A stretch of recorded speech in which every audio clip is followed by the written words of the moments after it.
orang ya yang udah raise hand di sini. Kita akan mulai dari yang sudah raise hand di sini. Ada, oke, yang pertama ada Kak Vini dulu, terlebih dahulu. Silakan, Kak Vini.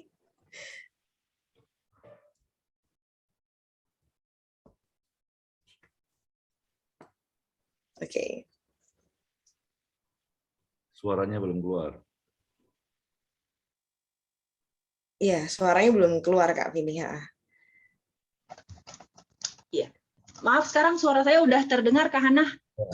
Sudah Kak. Bagus banget. Makasih Kak Hana. Selamat malam Romo Setio. Malam Vini.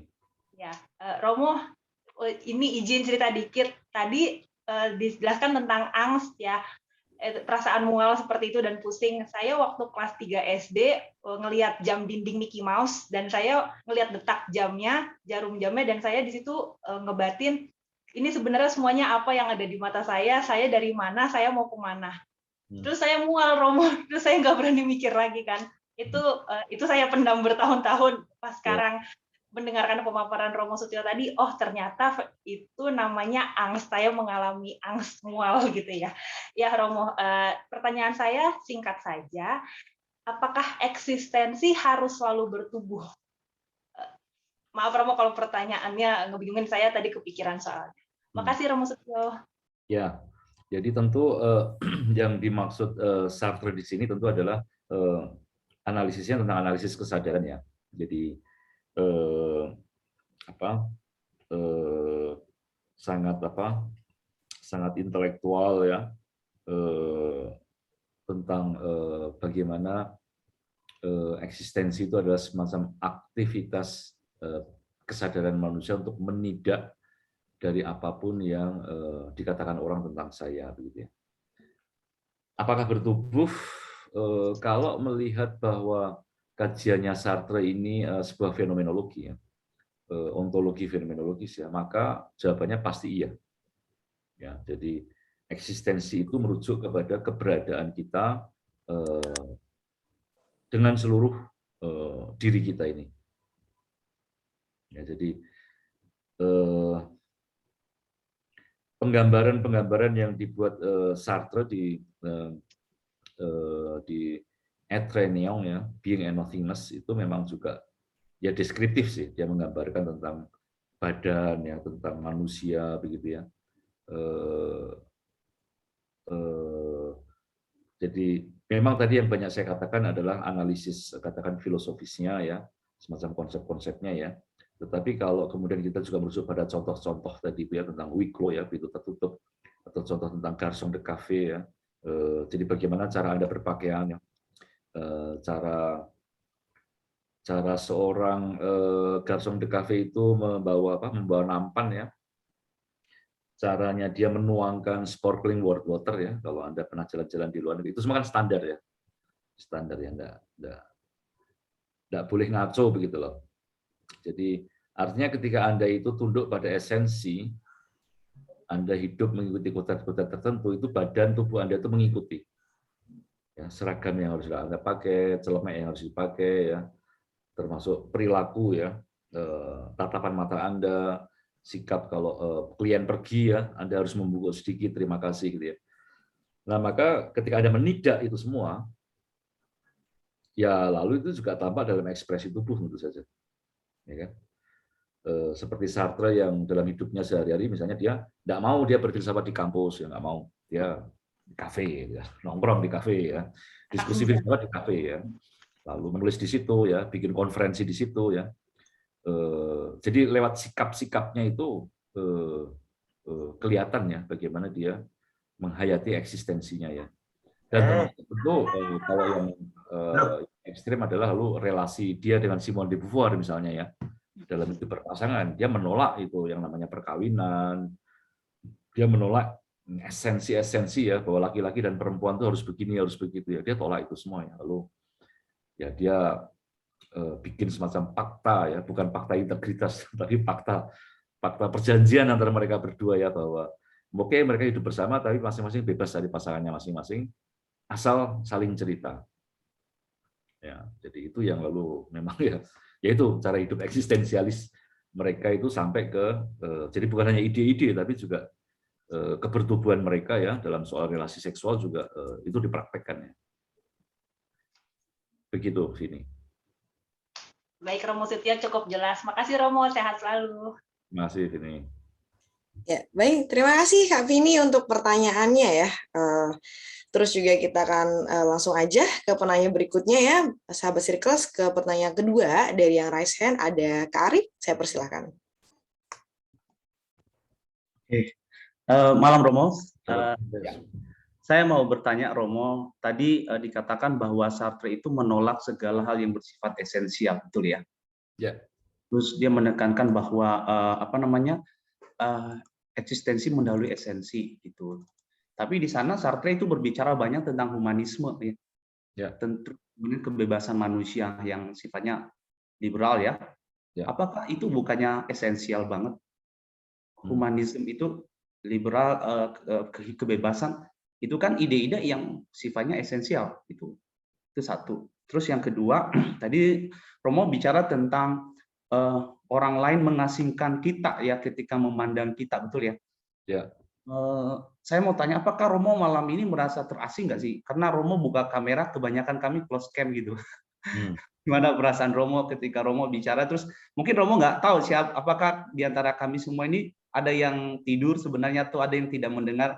Kita melihat Romo sebagai objek. Saya pengen tahu perasaan Romo sendiri karena saya juga mengajar ya di sekolahan dan kadang-kadang semua pada close cam. Nah, saya nggak tahu apakah saya merasakan hal yang sama dengan yang Romo rasakan. Terus merasa terasing seperti itu. Terus kemudian kalau begitu bagaimana pendapat Romo kalau pemikiran orang lain sebagai mengasingkan, yang memandang kita itu mengasingkan kita, kalau dibandingkan dengan eksistensial lain yaitu Emmanuel Levinas yang melihat yang lain sebagai le autrui, sebagai yang sama sekali lain. Mana yang much better menurut Romo? Terima kasih Romo. Ya, tentu kalau jawaban yang terakhir ya, tentu Levinas bukan seorang eksistensialis ya. Levinas sama sekali bukan ya. Dia dari tradisi Yahudi, dia mengajarkan tafsir Talmud ya, kitab suci Yahudi. Memang kalau Levinas orang religius ya. Levinas sama Sartre itu saya kira Levinas lebih dulu memahami Husserl sebelum Sartre. Jadi meskipun Levinas itu orang Lituania ya, dia di Prancis waktu itu belum warga negara ya. Dia kuliah di Prancis, lalu kan dia mau disertasi ke Jerman, lalu dia ikut kuliahnya Husserl dan dia menerjemahkan teks-teks Husserl dalam bahasa Prancis ya. Saya kira dia memahami lebih baik Husserl daripada Sartre. Ya. Sartre itu agak memblending Heidegger Husserl dengan cara yang saya bilang sebenarnya keliru gitu ya. Jadi dalam arti konsistensi pemikiran, lalu juga pilihan etisnya ya, tentu saya lebih condong ke Levinas ya. Saya lebih condong senang dengan pikiran-pikiran Levinas ya, yang tentu juga agak ekstrim ya, dengan menempatkan yang lain sebagai yang menyuruh aku ya, yang lain yang menyandera aku begitu ya. Jadi semacam prioritas yang besar kepada yang lain ya untuk diriku.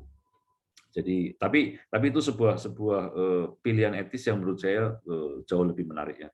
Sementara kalau Sartre kan kebalikannya. Sartre seorang ateis ya, dia tidak percaya dengan Tuhan ya, dan dia melihat bahwa yang lain itu adalah yang mengobjekkan ya. Relasi dengan yang lain adalah relasi konfliktual ya. Jadi semacam aku itu harus semacam menjaga privasiku sendiri begitu ya. Dan kalau aku berrelasi dengan yang lain berarti saya itu menundukkan orang lain ya. Saya mengobjekkan orang lain begitu ya. Nah, kalau kemudian dihubungkan dengan dunia virtual ya. Jadi memang ya tentu ada ya perasaan itu ya, perasaan bahwa ketika kita mengajar itu ya, itu kan kita kayak diobjekkan begitu ya. Diobjekkan oleh kampus ya, harus tetap melaksanakan tugas ya, maupun diobjekkan oleh orang-orang yang ya ikut kuliah tapi sebetulnya mereka sambil tiduran lah atau sambil ngapain begitu ya, kita nggak tahu begitu ya. jadi sebuah relasi neraka begitu ya. Sebuah relasi yang sebetulnya mahasiswa juga nggak mau ya, nggak suka ya. Saya juga nggak suka begitu ya. Tapi ya karena force majeure ya, karena situasi pandemi, lalu ya kita harus menghidupi neraka kecil ini begitu ya. Jadi kalau saya ya sejauh itu memang kewajiban ya, dan memang tidak ada pilihan lain ya sudahlah. Ini memang tapi kalau terus-terusan begini ya pasti nggak kuat juga ya. Jadi seminar, ceramah, webinar secara online itu apa ya? Sifatnya itu hanya kayak instrumental begitu. Jadi kita itu hanya bertemu hanya untuk saya memberi informasi dan Anda mengorek informasi begitu ya. Jadi relasinya itu relasi instrumental yang ya mungkin bagi Anda berguna ya. Mungkin bagi saya juga berguna begitu ya, tapi ya nggak meyakinkan sebetulnya begitu ya. Bedanya itu gini, kalau kita misalnya saya biasa ceramah di Salihara atau di TUK ya, di Teater Hutan Kayu. Ya kalau saya ceramah kan saya ketemu orang. Ya. Saya bicara, saya melihat reaksi orang-orang ya. Lalu bisa guyon di situ ya. Lalu mungkin juga ada orang yang marah, orang yang tersinggung begitu ya. Lalu tensi pembicaraan, diskusi menjadi debat, menjadi panas begitu ya. Nah, itu kan seluruh ruangan menyaksikan ya. Lalu muncul sesuatu begitu loh. Entah itu apresiasi atau kemudian pertanyaan lain ya. Jadi muncul sesuatu yang lain. Dan yang lebih penting lagi, kalau misalnya pengalaman saya ceramah di Teater Hutan Kayu itu ya, setelah ceramah kita keluar, lalu kita diskusi, ngobrol-ngobrol ya. Dan kita ngobrol itu tidak harus ngobrol soal filsafat ya, udah capek kita ngomong filsafat ya, kita ngomong yang lain gitu kan. Ngomongin politik lah, ngomongin ini, ngomongin itu begitu ya. Jadi muncul yang namanya pengalamannya, experience ya. Pengalaman yang hidup, yang real, yang tidak bisa diarahkan harus begini, harus begitu. Nah, sementara kalau kita interaksi di dunia virtual ini kan, ya itu yang saya bilang tadi itu, hanya relasi informasi ya. Saya memberi informasi, Anda mengorek informasi begitu ya. Dan setelah selesai tutup kamera, lalu kita kembali ke dunia kita masing-masing ya. Jadi tidak ada yang namanya pengalaman ya, experience itu enggak ada ya. Jadi melihat situasi seperti itu ya sudahlah, ini memang force majeure ya. Jadi saling mengobjekkan ya, instrumental begini ya. Ya daripada kita bengong begitu ya, pandemi begini ya, tidak ada kegiatan ya sudahlah. Yang minimal ini yang kita lakukan begitu ya. Semoga pandemi segera berakhir ya, sehingga lalu hidup kita normal lagi. Lalu tentang humanisme. Jadi sebetulnya begini, Sartre kan ateis ya. Dia menolak agama. Sementara agama itu kan punya klaim besar ya, bahwa agama itu humanis ya. Jadi justru karena kami percaya kepada kodrat bahwa kita diciptakan Tuhan, makanya kita menghargai manusia ya, ada humanisme universal ya. Lalu agama mengatakan orang ateis gimana? Mereka nggak percaya pada kemanusiaan, mereka pasti menjadi orang barbar ya. Kalau tidak ada Tuhan, kata Dostoyevsky ya, kalau tidak ada Tuhan apapun boleh. Ya. Jadi orang ateis itu orang yang barbar, ya, orang-orang yang jahat. Ya. Nah, Sartre sebagai orang ateis dia membela diri, loh, nggak begitu. Justru kalian itu yang beragama itu kalian tidak humanis. Kenapa? Karena kalian membatasi kodrat manusia. Misalnya ada kodrat laki-laki, ada kodrat perempuan, ya. Laki-laki harus begini, perempuan harus begitu. Itu kan membatasi hak asasi manusia. Ya. Nah, kalau saya eksistensialis, saya justru mengatakan tidak ada yang namanya kodrat. Manusia itu adalah apa yang dia lakukan sehari-hari. Maka ya kalau manusia merasa dia adalah cross gender, dia merasa dia bukan laki-laki tapi dia, ya itu juga hak mereka. Ya, jadi dari sudut pandang itu, lalu Sartre merasa lebih humanis daripada agama-agama. Ya, jadi itu klaimnya dari Sartre ya. Nah, lalu bagaimana kita menyikapi? Terus terang nggak gampang ya menyikapi ini ya. Kalau kita sekarang berhadapan dengan mentalitas di Eropa sekarang ini ya, di mana liberalisme itu kan memang sangat kencang ya. Misalnya kalau Anda berhadapan dengan anak-anak yang mengaku non-binary tadi itu. Ya. Saya nggak laki-laki loh Romo, saya juga bukan perempuan ya. Saya cross gender, saya apa begitu ya. Itu gimana itu kita mau menyikapi? Itu nanti gimana begitu ya? Apakah masyarakat kita bisa survive ya dengan orang-orang yang prinsipnya seperti itu begitu ya? Yang menolak perkawinan, menolak lembaga perkawinan, menolak punya anak begitu ya. Gimana begitu? Apakah nanti anak diciptakan pakai AI begitu ya? Ada pabrik untuk membuat anak begitu ya, di cloning begitu ya, supaya negara ini tetap survive ya. Jadi kita ada dalam situasi yang tidak mudah ya, karena secara umum sekarang di Amerika maupun di Eropa anak-anak muda itu anti gender begitu ya. Nggak mau tuh yang namanya ada kodrat-kodrat laki-laki perempuan begitu ya. Bahkan dalam aspek bahasa pun mereka menolak ya ada bahasa yang laki-laki perempuan gitu ya. Jadi betul-betul sebuah eksistensialisme yang radikal begitu ya. Dan sejauh mana itu betul-betul akan membawa manusia ke kebaikan atau enggak, nah ini juga nggak gampang ya. Saya terus terang nggak punya jawabannya untuk soal-soal pelik seperti ini. Begitu, Arif. Thank you, Romo. Oke, thank you Kak Arif untuk pertanyaannya ya, dan juga tanggapan dari Romo Setio pasti ya. Kita akan langsung aja ke penanya berikutnya dari yang raise hand di sini. Saya berikan kesempatan ini kepada Bapak atau Kakak ya, Bapak aja deh, Bapak Alvin Hadiwono. Saya persilahkan.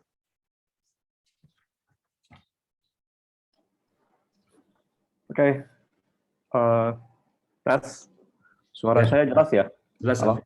Oke, selamat malam Romo. Saya punya 3 pertanyaan ya. Yang pertama, seperti yang tadi Romo jelaskan gitu, filsafat dari Sartre ini didominasi oleh etika ya dan metafisika kelihatannya. Apakah selain itu ada dimensi epistemologis atau estetika begitu?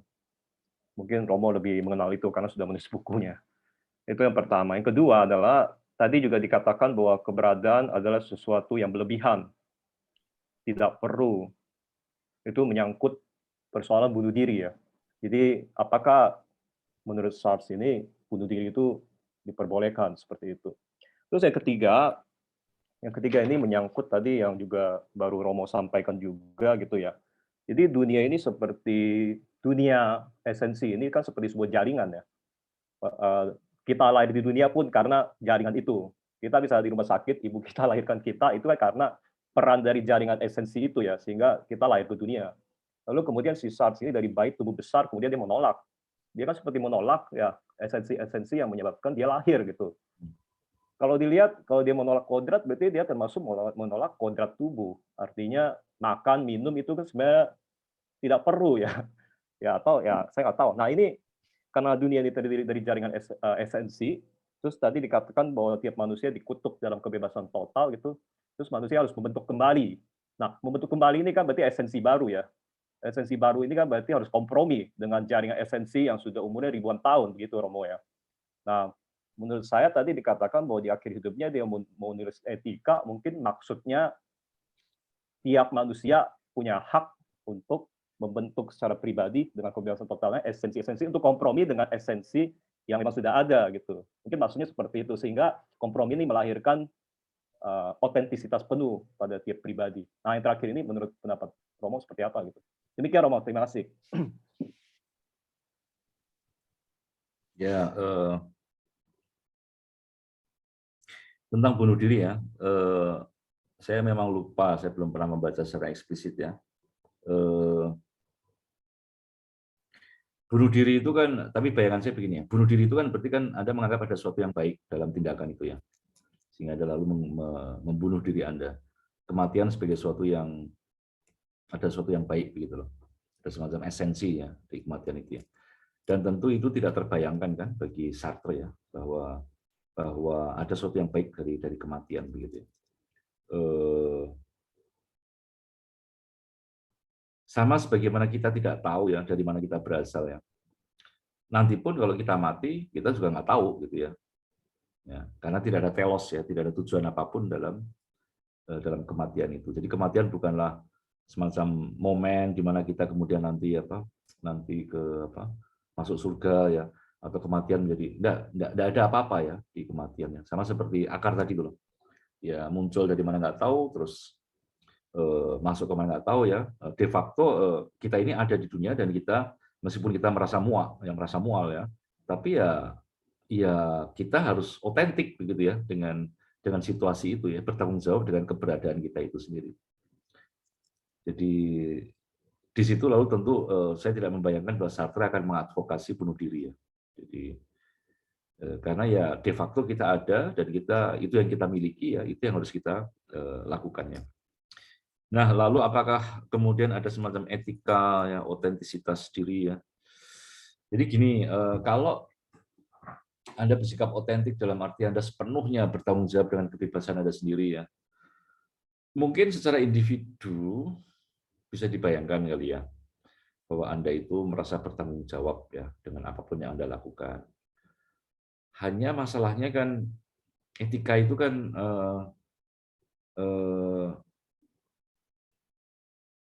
bersangkutan dengan orang lain ya.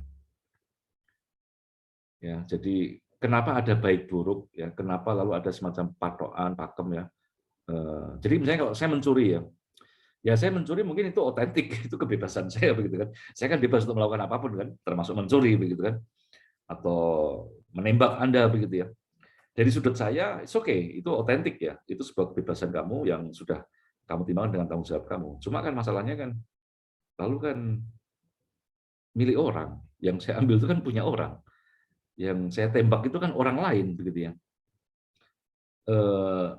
Dan tentu saya tidak bisa mengukur ya kebaikan atau keburukan tindakan saya itu hanya dari diri saya sendiri.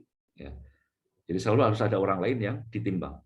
Nah sementara sikap Sartre kan orang lain itu kan neraka, orang lain itu relasi kita konfliktual ya. Sehingga di sini saya melihat lalu mentoknya proyek etikanya Sartre di situ, mentok ya. Bagaimana Anda menjadi otentik, tetapi lalu Anda semacam menghilangkan dimensi orang lain itu kan nggak mungkin ya dalam etika ya. Seotentik apapun ya diri Anda, kan konsekuensi dari tindakan Anda itu kan dinilai oleh orang lain, yang mengenai orang lain ya.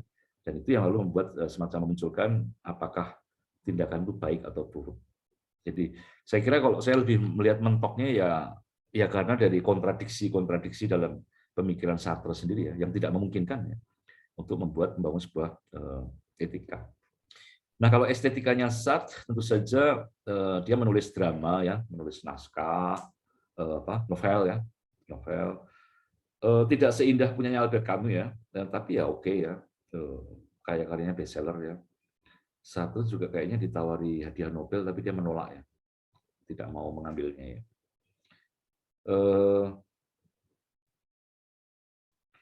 Estetikanya, apakah dia seorang mengusung estetika kiri ya? Jadi semacam seni itu harus terlibat ya.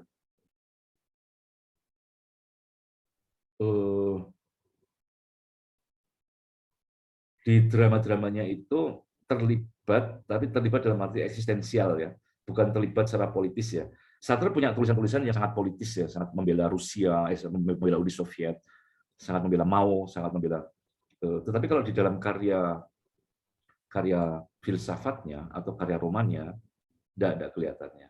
Itu dalam tulisan-tulisan di majalah, di koran ya, dia sangat kiri ya. Tapi apakah dari situ kemudian dia punya teori seni yang misalnya seni harus terlibat ya, engage ya, seni harus membicarakan realitas ya. Saya kok tidak begitu yakin ya. Tapi bahwa dalam hidupnya, dalam opini-opini di koran, intervensi publik, dia ikut demo ya, dia ikut kejalanan segala macam, dia sangat kiri, orangnya sangat kiri. Dia menghayati itu. Epistemologinya, yaitu tadi yang saya bilang ya, jadi bahwa dia mengusung semacam teori kesadaran manusia dan teori tentang realitas, ya, di mana dia membagi semuanya itu dalam being in itself sama being for itself. Ya. Jadi bahwa realitas ini, dunia ini adalah sebuah being in itself, ya, yang pejal, yang mampat, ya, yang gelap, yang buram, ya, sebuah benda, sebuah objek ya. Namun kita sebagai manusia ya berbeda dengan realitas itu, kita ini bisa melubangi being in itself itu karena kita adalah being for itself. Jadi antara ongsoa dan pursua itu. Maka ada semacam dualitas ya, bukan dualisme ya. Ada semacam dualitas dalam pemikiran Sartre antara subjek dan objek ya, di mana objek itu yang mati ya. Aku juga bisa menjadi objek ya. Yang membedakan bahwa manusia berbeda dengan yang lain-lainnya dengan meja, kursi segala macam adalah bahwa saya bisa menegasi objek dan objektifikasi itu sehingga saya lalu menegaskan diri saya sebagai manusia yang bebas ya. Manusia selalu membentuk diri saya sendiri. Kira-kira epistemologinya seperti itu ya. Yang tidak ada tentu aksiologinya ya. Jadi, karena kebaikan itu sifatnya sangat individual, jadi aksiologinya susah untuk ditentukannya. Etikanya yang hilangnya. Itu mirip dengan Heidegger juga ya. Satu yang hilang di Heidegger itu etikanya. Terima kasih. Ya, baik. Terima kasih Kak Alvin. Apakah menjawab ya? Oke. Cukup. Terima kasih. Ya, sama-sama Alvin. Oke, baik. Kita akan ke penanya berikutnya. Langsung saja, kalau tadi ada perempuan yang pertama, yang kedua laki-laki, kemudian yang ketiga laki-laki, yang keempat saya persilahkan kepada Kak Sendriawan untuk dapat memberikan pertanyaan. Belum keluar suaranya. Oh ya, oke. Pertanyaan saya yang pertama kan tadi Sartre berpendapat bahwa manusia itu bebas, nggak seperti pelayan kafe yang harus bertindak seperti pakai baju ini, terus harus ngomong selamat datang atau gimana.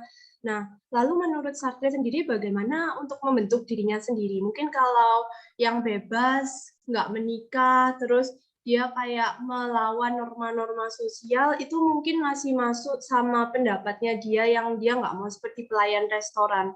Tetapi bagaimana dengan kenapa dia kok ikut kayak klub-klub politik gitu ya? Misalnya dia ikut tadi organisasi-organisasi politik, bukankah itu juga mirip seperti pelayan restoran tadi? Jadi jika saya ini ikut organisasi komunis, berarti saya harus bertindak seperti orang komunis. Atau kalau saya ikut partai ini, saya harus bertindak seperti ini. Itu yang pertama, mengapa dia memutuskan ikut organisasi.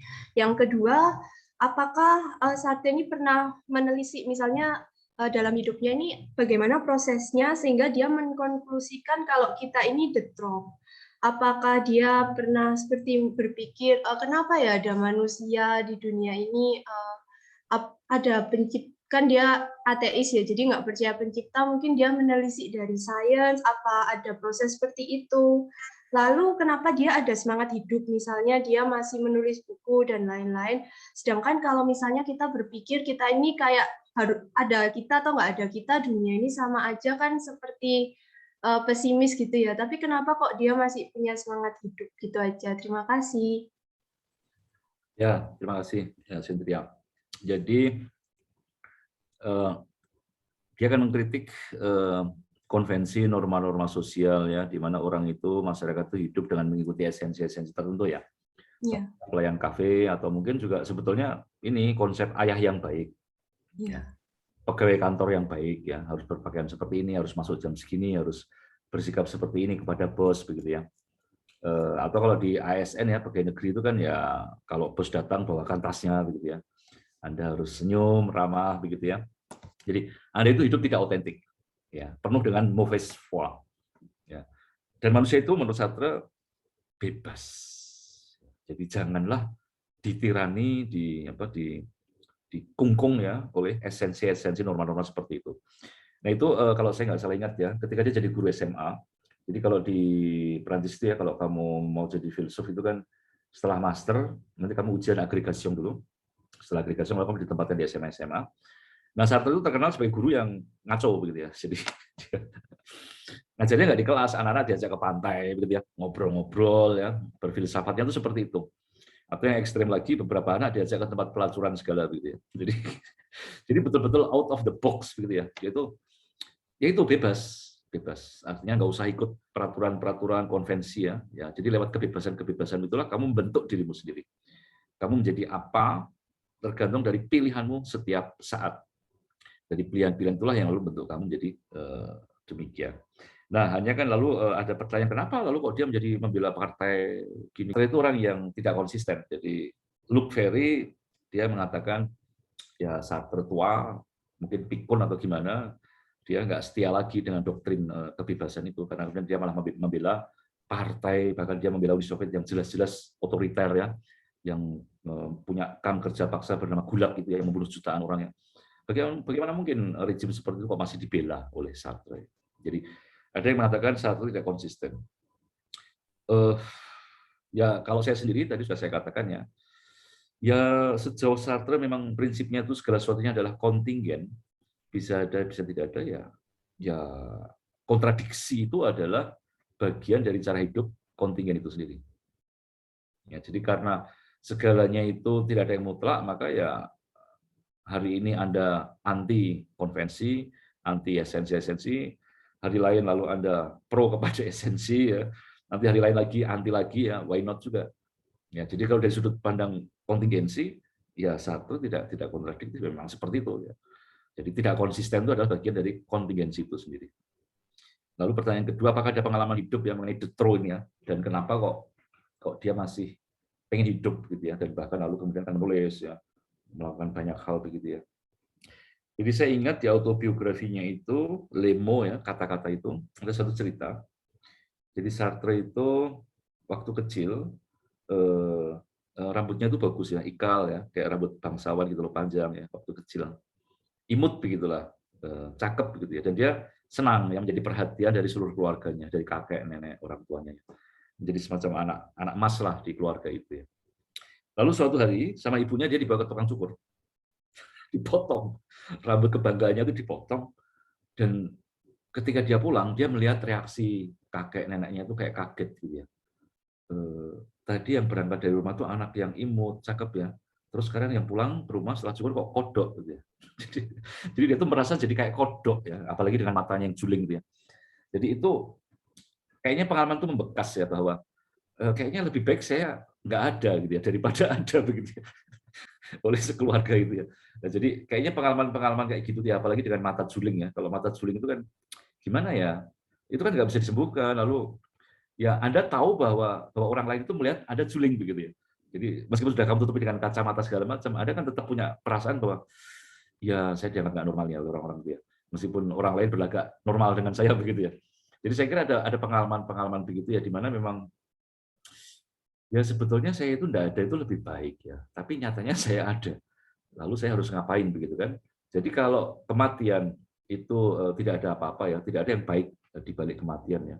Kematian yang ketiadaan begitu ya. Maka ya kamu terkutuk dalam eksistensimu itu, di mana kamu harus membentuk dirimu ya. Maka ya sudah, lakukan apa yang menjadi tanggung jawabmu. Ya lalu Sartre berfilsafat ya. Saya kira kok jadi ada ide bahwa dengan kebebasan kamu yang bebas total itu, kamu juga bertanggung jawab ya. Bertanggung jawab dengan eksistensimu ya. Meskipun sekali lagi tanggung jawab untuk apa, ya itu yang susah ya, karena lalu tanggung jawab itu sifatnya pribadi. Ya, karena lalu kalau diukur oleh orang lain, itu yang tidak ada. Makanya saya bilang etikanya Sartre itu tidak ada. Semuanya itu perspektifnya dari diri kamu sendiri. Ya, jadi misalnya Sartre, dia mengajar anak SMA, tahun 40-an ya, merokok di depannya begitu ya, provokatif gitu ya. Nah kalau dari sudut pandang dia kan, ya saya otentik, saya bertanggung jawab ya toh. Saya melakukan apa yang terbaik untuk anak-anak. Tapi kan kalau dari sudut sekolah misalnya ya, peraturan sekolah, kepala sekolah, orang tua murid, pasti kan mereka marah semua kan. Jadi ada tanggung jawab, tapi tanggung jawab yang sifatnya sangat personal, privat, gitu ya. Kalau ukurnya kamu sendiri. Tapi kalau kemudian diukur oleh orang lain, ya lalu menjadi masalah. Dan itu yang ditolak oleh Sartre. Begitu, Sandria. Terima kasih. Ya, sama-sama. Lengkap sekali. Ya, baik. Terima kasih atas pertanyaan dan juga tanggapannya ya dari Kak Sandria. Dan langsung saja kita ke penanya berikutnya lagi yang raise hand. Di sini ada kakak atau bapak ya. Jeffrey Joris, saya persilakan. Selamat malam, Romo Setio. Saya tertarik dengan pemikiran ontologisnya Sartre dan mungkin saya membandingkannya dengan Immanuel Kant ya. Nah di Immanuel Kant itu pada Kant itu objek di luar atau realitas di luar subjek itu adalah das Ding an sich. Ya, sedangkan lalu kesadaran itu lebih ke kesadaran ego transendental gitu. Pada Sartre tadi ada Soi, ada pada dirinya ya, dan atre pursua ada bagi dirinya. Apakah itu mirip? Apakah itu sama dengan konsep das Ding an sich-nya, atre en soi-nya Sartre sama dengan das Ding an sich-nya Immanuel Kant, atau berbeda? Kalau berbeda, perbedaannya di mana? Dan atre pursua itu apakah sama dengan ego transendental atau cogitonya Descartes, atau intensionalitasnya Husserl, dan juga dasainya Heidegger. Tadi Romo juga sempat menyebutkan bahwa Sartre sedikit salah menerjemahkan Heidegger begitu. Nah, saya ingin lihat dari sisi ontologinya. Nah, kalau di Kant itu seorang ontologis realis, tapi dia secara Nah, itu saja dari saya. Ya, terima kasih Jeffrey. Jadi tentu kalau di Kant das Ding an sich itu kan tidak bisa diketahui ya. Yang bisa diketahui hanyalah fenomena ya. Jadi das Ding an sich itu kan noumena ya. Jadi kalau saya melihat gunung ya, yang saya lihat itu hanya penampakan gunung ya, fenomena gunung. Tapi gunung dalam dirinya sendiri saya tidak tahu. Kesadaran kita nggak bisa mengaksesnya. Nah, sementara kalau bagi Sartre objek itu ya objek real ya, yaitu objek ya. Gunung itu objek, manusia di depan saya itu objek ya. Dan tugas manusia bukan untuk menyelami atau mengetahui objek itu enggak, tapi menidak, menolak objek itu ya. Ya, jadi kalau di Kant itu kan subjek berusaha memahami ya objeknya ya. Kalau Sartre enggak, menidak ya, menolak. Dalam penolakan terhadap objek itulah muncul yang namanya kesadarannya. Ya, jadi kalau di Kant misalnya ya, saya dengan manusia begitu ya. Ya saya misalnya dengan Jeffrey begitu ya. Yang saya bisa pahami itu adalah fenomena Jeffrey. Ya, tapi Jeffrey dalam dirinya sendiri itu saya nggak mungkin menembus kamu begitu ya. Nah, kalau dalam Sartre, misalnya saya Sartre lalu dengan Jeffrey ya, saya itu menidak kamu. Saya menjadi diri saya sendiri dengan menidai kamu. Ya, dengan tentu mengobjekkan kamu ya, tapi yang lebih penting adalah menidai kamu. Kenapa? Kenapa menidai kamu? Karena kamu juga mau mengobjekkan saya. Seperti pengintip yang diintip tadi itu loh. Ya.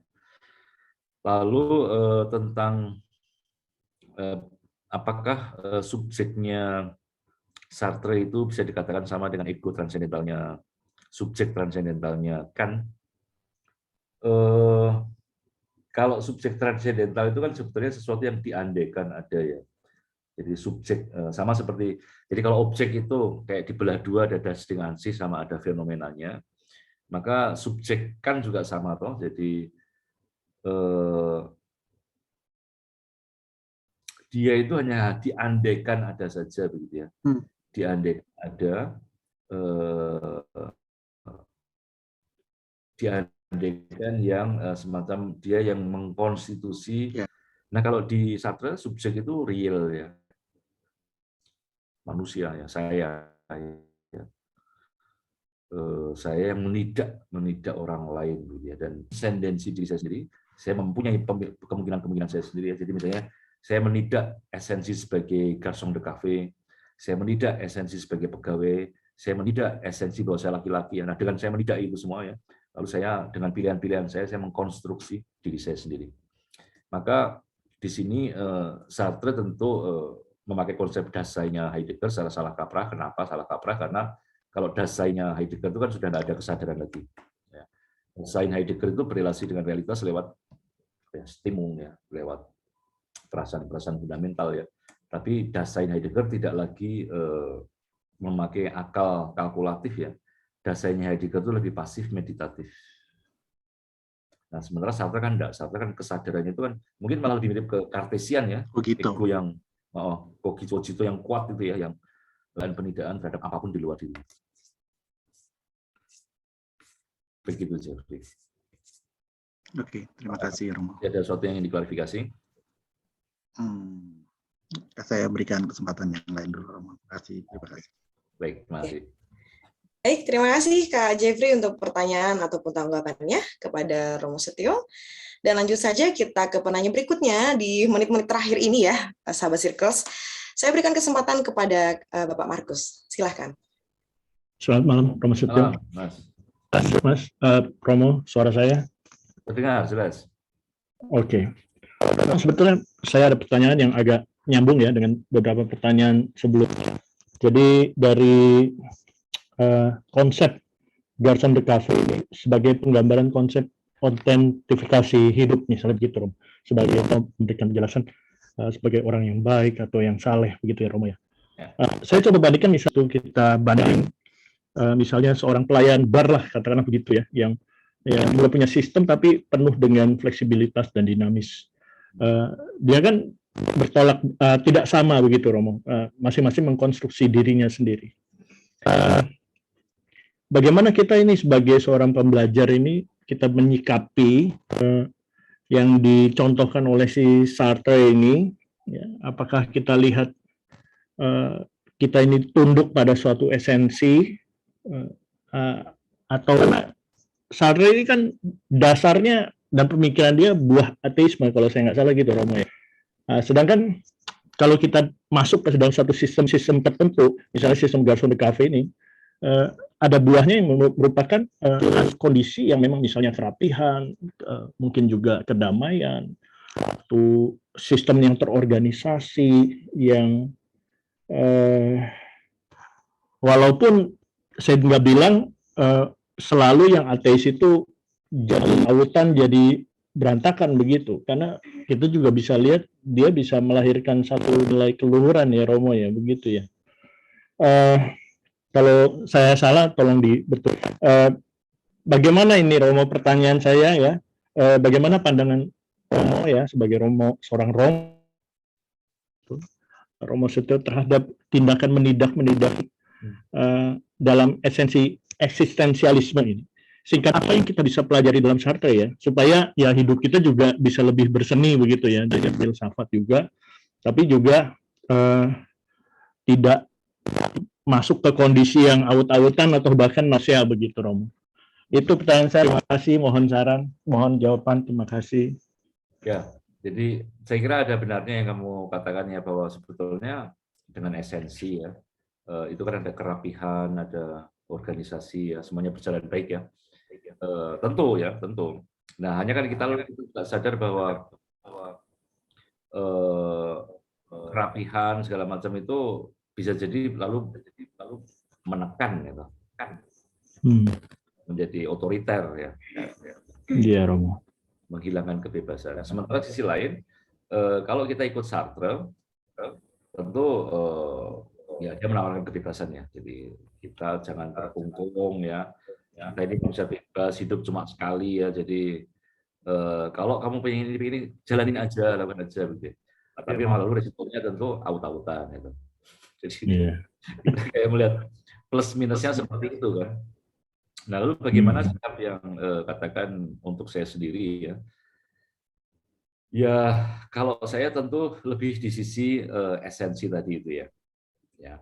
Tapi dengan menyadari bahwa harus hati-hati ya, supaya kita tidak menindas ya, kita tidak bersikap otoriter ya, dan kita tetap menghargai kebebasan orang ya dalam batas-batasnya ya. Karena ya apalagi dalam struktur masyarakat Indonesia yang kurang lebih masih tradisional begini ya. Ya mungkin kalau di luar negeri kayak di Perancis kamu itu agak awut-awutan nggak apa-apa karena kamu dijamin negara ya, sistem kesehatan ya gratis ya, sekolah gratis ya. Jadi kamu nganggur pun kamu dapat duit dari negara begitu ya. Kalaupun kamu mau gelandang, kamu nggak akan mati kedinginan ya, karena setiap musim dingin nanti ada orang-orang yang nolong, ngasih shelter, ngasih makanan gitu ya. Jadi kalau struktur negara itu udah bagus ya, kamu eksistensialis kayak Sartre nggak apa-apa, kamu tetap hidup lah. Tapi kalau seperti di Indonesia ini, kamu mau berlaga eksistensialis ya mati sendiri betul gitu ya. Tahu-tahuan sendiri betul begitu ya, nggak ada yang nolong kamu begitu ya. Jadi saya kira kita juga melihat konteksnya seperti itu ya, konteks bahwa dalam sistem masyarakat kita yang masih agak masih tradisional begini ya, kita masih butuh ya organisasi kerapian ya, butuh kerjasama yang lebih baik ya. Karena kalau semua lalu bebas-bebasan ya memang ruwet ya. Begitu kalau posisi saya seperti itu, Mas. Baik, Romo, terima kasih jawabannya. Ya. Markus. Ya, baik, terima kasih Kak Markus ya untuk pertanyaannya atau tanggapannya kepada Romo Setio. Dan selanjutnya kita akan ke penanya berikutnya, yaitu ada Kak Nurudin, saya persilahkan. Halo, bisa terdengar? Ya, Nurudin. Ya, terima kasih kesempatannya Romo Setio. Dan pertanyaan saya singkat saja Romo. Yang pertama saya ingin tanya tadi kaitan. Hilang, suara kamu hilang. Sebentar. Halo, bisa terdengar? Ya. Ya. Yang pertama saya ingin tanya Romo tentang eksistensialisme dan fenomenologi. Apakah sebenarnya itu mirip kayak Hegel dibaca Marx gitu ya? Jadi kalau Hegel dibaca Marx kan Marx membacanya kebalik begitu. Apakah fenomenologi itulah salah satu cara membacanya itu ya eksistensialisme itu. Jadi dibikinnya aneh begitu. Apa bisa dipahami begitu atau lain? Analogi antara Hegel dan Marx itu. Yang kedua saya ingin tanya soal tadi ya Soviet tadi. Kalau dalam saya pernah baca katanya Sartre pernah punya namanya Rome Lecture ya tahun 64 di mana dia mendefinisikan situ kemanusiaan itu adalah otonomi atau kebebasan. Nah, tapi dia mengatakan itu kan abstrak, manusia itu harusnya bebas, tapi secara historis tidak. Sebagaimana misalkan kalau bayi lahir itu bisa cacat, maka harus ada lingkungan yang kondusif. Disitulah Sartre mengatakan ya komunisme itulah prasyaratnya. Jadi supaya manusia itu bisa yang abstrak tadi bisa jadi konkret, yang konkret duluan. Komunisme itu harus direalisasikan di dunia, baru kemudian manusia itu semuanya bisa bebas. Nah, disitulah eksistensialisme itu baru bisa jalan di level yang global. Nah, itu kalau terhadap Rome Lecture itu bagaimana Romo pandangannya? Dan saya cuma ingin tanya yang terakhir, apakah novel-novel itu khas eksistensialis ya sebagai reaksi misalkan mungkin di Perancis saya nggak tahu ya apakah buku-buku kalau filsafat itu buku-bukunya berat nggak jelas ngawang sekali nggak kemudian Camus seperti kemudian Sartre itu bikin novel-novel kayak gitu itu. Ya, yang terakhir ya, apakah itu mereaksi atau ini melanjutkan ya? Kalau saya malah punya kesan bahwa kalau Kierkegaard ya eksistensialisme jelas mereaksi Hegel ya, filsafat yang sangat sistematik ya. Tapi kalau kayak Sartre, kami kan di Prancis tidak ada pemikir sistematik yang sekali berhegel begitu nggak ada ya. Jadi menurut saya kalau mereka hanya meneruskan aja tren yang dimulai oleh Heidegger ya, fenomenologi dan Heidegger ya, bahwa dengan fenomenologi itu Anda bisa berfilsafat mengenai apa saja ya, mengenai cangkir, mengenai gelas. Aron dengan Sartre ya, waktu Aron dari Jerman dia pulang ke Prancis ketemu dengan anak-anak muda ini, Sartre lalu dia bilang ada filsafat baru namanya fenomenologi. Dan dengan fenomenologi itu kita bisa berfilsafat mengenai gelas bir ini. Ya, jadi bagaimana kita mendeskripsikan fenomena gelas bir ini sudah jadi filsafat gitu ya. Jadi kayak ada antusiasme baru begitu ya. Berfilsafat itu enggak harus seperti siapa? Neotomis yang waktu itu siapa? Jacques Maritain ya, yang berkembang di Prancis waktu itu, tidak harus serius-serius amat begitu loh. Kita bisa ngomong mengenai segala macam hal. Jadi mereka sebetulnya melanjutkan intuisinya Heidegger dengan fenomenologi ya. Sejauh mana fenomenologi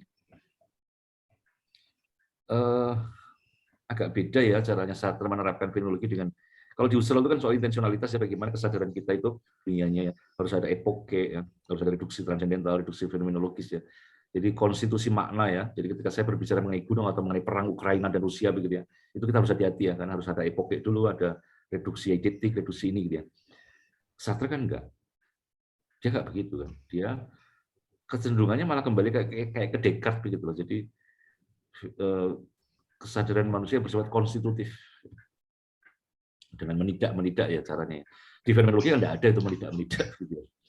Ya, apakah itu bisa disamakan dengan caranya Marx mengkritik Hegel? Saya no comment ya, saya tidak bisa menyejajarkan begitu. Lalu tentang Rome Lecture ya bisa jadi ya Sartre seperti itu ya. Dia kan berubah-ubah terus posisinya ya. Jadi pada awalnya dia sangat pro dengan Marxisme, lalu menolak Marxisme, lalu kemudian pro dengan komunisme ya. Jadi komunisme itu kan sebenarnya lebih buruk daripada Marxisme ya sebetulnya ya. Tapi justru Sartre malah pro dengan itu ya. Lalu ketika mendengar revolusi kebudayaan mau dia juga mendukung begitu ya. Ya bisa dipahami dia kayak gitu ya, karena prinsipnya semuanya kontingen itu loh. Jadi ya berubah-ubah begitu.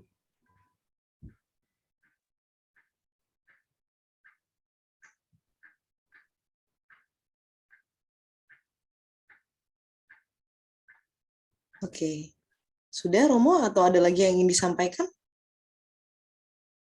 Sudah. Oh iya, baik. Terima kasih, Baik. Romo. Oke, baik. Terima kasih Kak Nurudin untuk pertanyaan dan juga tanggapannya ya.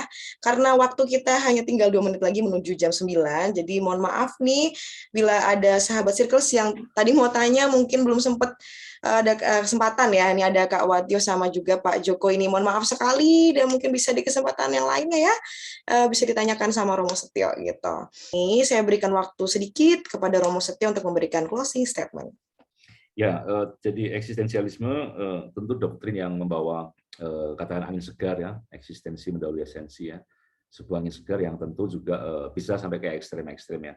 Jadi satu catatan kritis saya dari Sartre adalah pandangan yang keliru mengenai Tuhan sebagai tukang yang super, ya secara fatal ya, menganggap Tuhan itu kayak tukang ya, yang punya ide-ide fix begitu ya.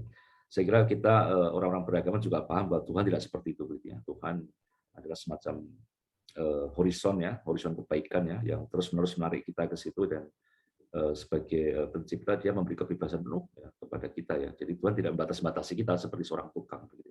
Saya kira itu sedikit catatan kritis saya untuk pemikiran Jean-Paul Sartre ya, yang ateismenya kelihatannya meyakinkan tapi sebetulnya agak terlalu simplistik. Terima kasih. Ya, baik. Terima kasih Romo Setio. Kita kasih reaction dulu ya, sahabat Circles kepada Romo Setio. Atau nggak usah reaction, kita bisa kasih applause dulu buat Romo Setio. Thank you Romo Setio buat 2 hari ini yang keren abis ya, pastinya kalau anak muda bilang. Dan juga kami berdoa ya, semoga juga apa yang sudah disampaikan oleh Romo Setio ini dapat menjadi ilmu yang membawa kebaikan ya untuk kehidupan kita bersama. Dan